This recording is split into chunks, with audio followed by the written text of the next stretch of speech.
Users have some capabilities and standards. Okay, whatever that pop-up is. Okay, hello everybody. I have got a dirty carburetor here from my snowblower. I was trying to snowblow the backyard and it just stopped working. I was not planning on cleaning this, but you know what, I might as well. I might as well make a little video of the process and I'll show you how to do it. Essentially, how did I determine it was the carburetor? Well, the snowblower just stopped dead. And my experience with small engines, it's never the spark plug, it's never anything, it's always the carburetor, and it's the carburetor because there's tiny, tiny little holes or little jets in there that fuel has to come out of, and they can get clogged. This carburetor, it has, one side of it has an air filter on it. I actually didn't even have a filter on the snowblower as I took it apart. It was just a wire mesh with a lot of junk built up on there, so that definitely got sucked into here. So anyways, we're going to get into cleaning this carburetor. Basically what I'm going to do is take it all apart, being very careful because there are some very small and fragile components in there. Ask me how I know that. And then I'm going to use my ultrasonic cleaner. Now an ultrasonic cleaner makes little tiny microscopic bubbles that can get everywhere. Another way to clean a carb is take it all apart and you can use a can of carb cleaning fluid and try and get in all the little holes. I don't know where all of the holes are on a carburetor, so I have an ultrasonic cleaner, so I'm going to use it, and I'm just going to give it a lot of time to run in there. So first step, now that it's off the snowblower, is we're going to take it apart, but I've already run into a problem. One of these screws, you can see on the bottom there, I've got to release these two screws to get this. You know what, I got to set this up on a tripod. Bear with me 1 second so I can use both hands here. Here we go. And you know what, we're going to flip the camera too. Okay. Flip this camera. Here we go. Welcome to my vise. Okay, so we have the carburetor here. I want to drop this bowl on the bottom.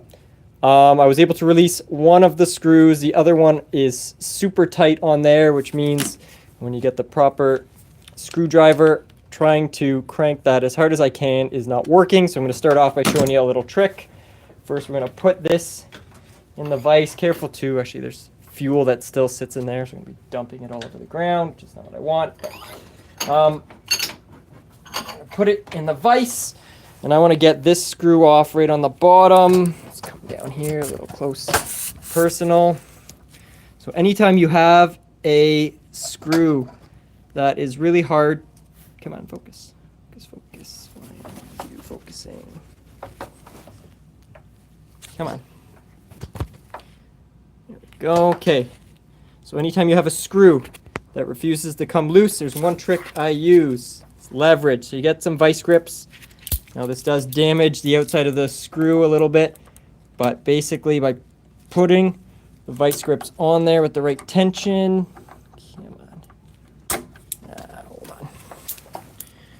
two-hander here. Way too close and personal. All right. Click. There we go. So by having the vice grips on, the right tension on the screw, you can often release it. There we go. And that is more leverage than you can get with a screwdriver on its own. And it grips it a bit better, but it does scuff up the outside of the screw. Okay, so we're going to take apart this carb. We're going to do it right here, which means I need to clear off my workbench. Nice and organized. Okay, so like I said, there's going to be gasoline that comes out. So, put some towel down to collect that. Can you see what I'm doing? Kind of. Okay. So this screw's loose. And I was able to free this one. What was I? Oh, just okay. Super tight on there. Okay, as you can see, spilling gas everywhere. This is called the bowl of a carburetor. And why is it called the bowl? Because it looks like a bowl. Now I'm going to sound like I know what I'm talking about here, but all of my knowledge comes from being stuck with a broken machine and having to go on YouTube and learn as you go. So here we go. 1 second here. A little bit closer so you can see. Focus. There we go. Okay, I'm going to take this apart. There are some sensitive components in here. Oh, look at that. So this is why. If you're wondering why your carb doesn't work, there's all these little tiny jets. Look at this, the end of there. Come on, focus. See all those tiny holes at the end of whatever that part of the carb is called? These can all get clogged. And look down in here, I've got a bowl filled with a bunch of debris. Okay, so, and I have a screw in there. I am going to dump this gas. And I have a rag here. I'm just going to use as my solvent rag. Okay. Okay, so look at all this debris. This is why my snowblower is not going. And if you have a small engine that's not working, that is exactly why. It doesn't take very much to clog the small jets on here. Okay, so I'm going to wipe out this bowl and see how it's doing. It's not too bad, a little corroded on the bottom there. We have a spring, which is very important, because this is something called the float, and the float has it's really hard to see it without taking it apart, but right in there, there's this little tiny, come on, focus, there's this little tiny part that basically it's like a triangle or a cone, whatever you'd call it, that just lets fuel up and down through here, which allows it into one of these ports to get to. Anyways, this is not how carburetors work. This is how we clean a carburetor so you can get to snow blowing your backyard. Okay, so all of this stuff gets very brittle. Be very careful. You don't want to break it. I'm just going to, oh, actually I do need to. So there's a little pin here you can pull out. I do need to clean off this. I'll show you. This is that little thing that blocks the jet. I don't know what it's called, but basically we just have to make sure that all of these little tiny holes are clear. Okay, this is what I want to run through the ultrasonic cleaner. We've got our air intakes here. The top is absolutely filthy, as you can see. And basically what I'm going to do is put all of these into this little device, which is the ultrasonic cleaner. Now, the ultrasonic cleaner, put a very long duration. I go as this can go up to 99 minutes. I'm going to turn it on so you can hear. But basically what the ultrasonic cleaner does is make little micro bubbles. An ultrasonic frequency. And the ultrasonic frequency is going to knock off the cavitation. So it makes a bubble. The bubble pops.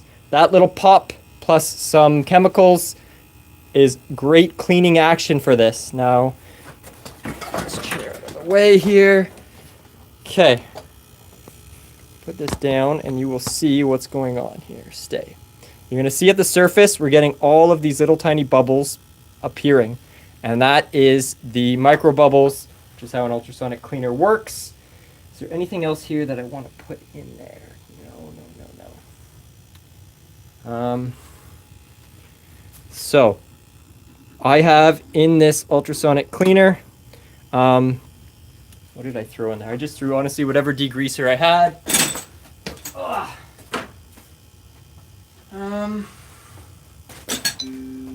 This one is some super clean. I think I just dumped it 50-50 with some warm water, which is probably overkill, but I just want to get this done.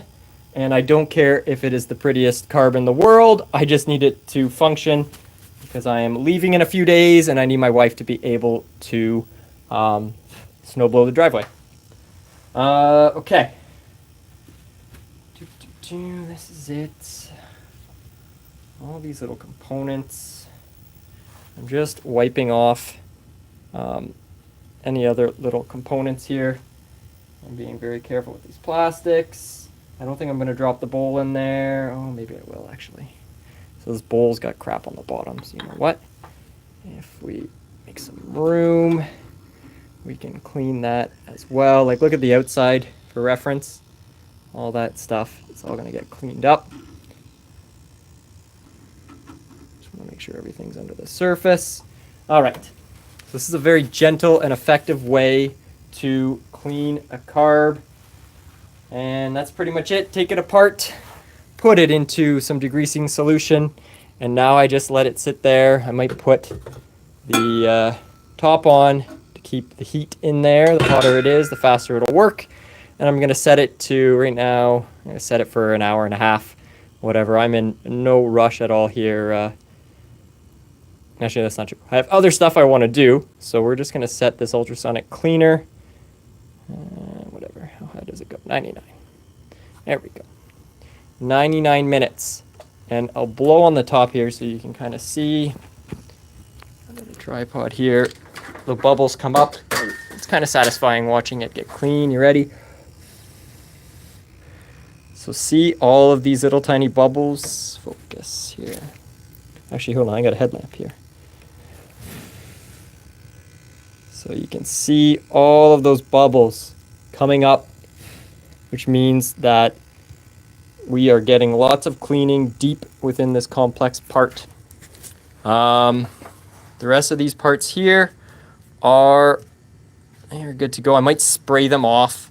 I'm not going to put them in the ultrasonic cleaner. I might just give them a quick spritz with the carb cleaner. And then once that's done, we are going to put it back on the snowblower. So that's pretty much it. I'm going to set this up and put this on for a couple minutes, and you can watch an ultrasonic cleaner clean a carb. It's too frothy to be super satisfying, but stay. Actually, I wonder if hold on. That's good stuff. I'll be right back.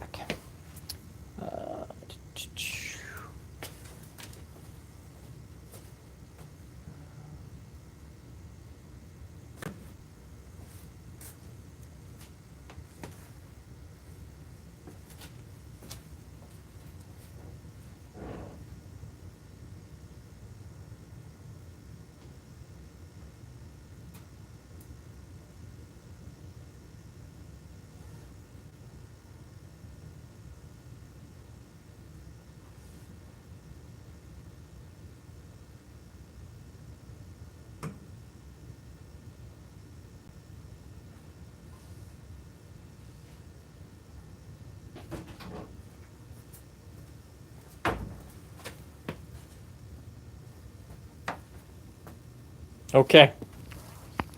Well, you know what? We'll wrap this up here for now because I don't know if people want to sit and stare at a ultrasonic cleaner for the next hour and a half. I'm going to come back. I'll try this again. This is a little bit of an experiment, but I'm going to try it again in an hour and a half once this thing is nice and clean. Clean all these components here. Once this is nice and clean, you can join me in putting it back on the snowblower and seeing if it works. So that's it for now. My name's Andrew Meades. If you're new here, I'm a commercial power washer. I know a bit about small engines because power washers use small engines, and when they don't want to work, you have to figure out how to get them to work. So cleaning carbs is one of those things I've learned. Anyways, that's it. Check back in an hour and a half. Have a good one. Cheers.